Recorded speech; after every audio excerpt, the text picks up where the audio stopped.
Hello, my name is Lilian Abirika from Nigeria, and my topic is on achieving peace as a united global family. What is global peace? Or as I like to call it, world peace. World peace is the ideal freedom. It is happiness among and within all nations and people. It is an idea of planetary non-violence by which nations cooperate willingly, either voluntarily or by virtue of a system of governance that prevents warfare. The term is sometimes used to refer to as a cessation of all hostility amongst all humans, and there are various steps that we can take to achieving world peace. Global peace is possible if everyone involved is intentional about it, making a conscious effort to make peace and sustain peace. It can be achieved through good and inclusive governance, meaning if it is effectively serving and engaging all people, taking into account gender, ethnicity, and other facets of personal identity, and when institutions, policies, and others are accountable, accessible, and responsive to all members of the society, that is inclusive and good governance. It can also be achieved through human rights. When the rights of the people are respected, it can be instrumental in achieving and maintaining world peace. Also, violence and protests can be averted substantially when the government do not always clamp down on the rights of their citizens. The Secretary of the United Nations, Antonio Guterres, while addressing the Human Rights Council in February 2017, said, "Perhaps the best prevention tool we have is the Universal Declaration of Human Rights and the treaties that derive from it. The rights set out in it identify many of the root causes of conflicts, but equally, they provide real-world solutions through real change on the ground."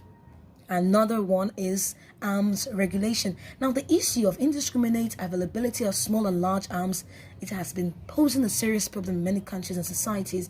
The removal of such arms from the streets have been advocated for, as it is believed that it is a tool for communal clashes and violence. In Nigeria, for instance, we have instances of unknown gunmen moving around, killing, kidnapping people just because these things are available for them. And it doesn't just end at stopping it. The government has to put their eyes on the ground to make sure that these arms are not available. Gender equality, this one has to start from the roots, the family. In some family, the girl child is made to feel like she is less than her brothers. Girls are treated unequally in the society which germinated, grew, and bore fruits in the world. If this is not checked, there would be not such thing as world peace, because it will be mere wishful thinking. Throughout the world today, we have women like Chancellor of Germany Angela Merkel, former Prime Minister of the United Kingdom Theresa May. We have the Director General of the World Trade Organization, Ngozi Okonjo-Iweala. We have a writer, Nigerian writer Chimamanda Ngozi Adichie. They have all proven that women should be given a chance to prove their worth, and they should not be underestimated.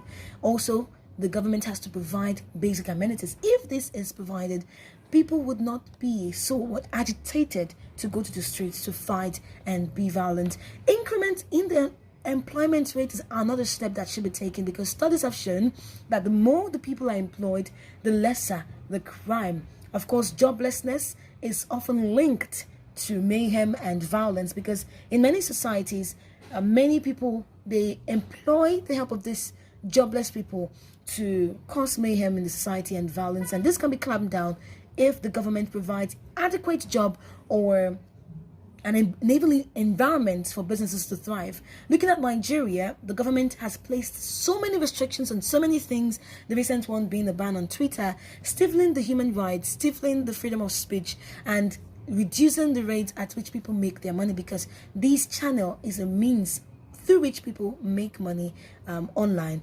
Even the other one that happened the other day, where the cryptocurrency was banned, and it also contributed.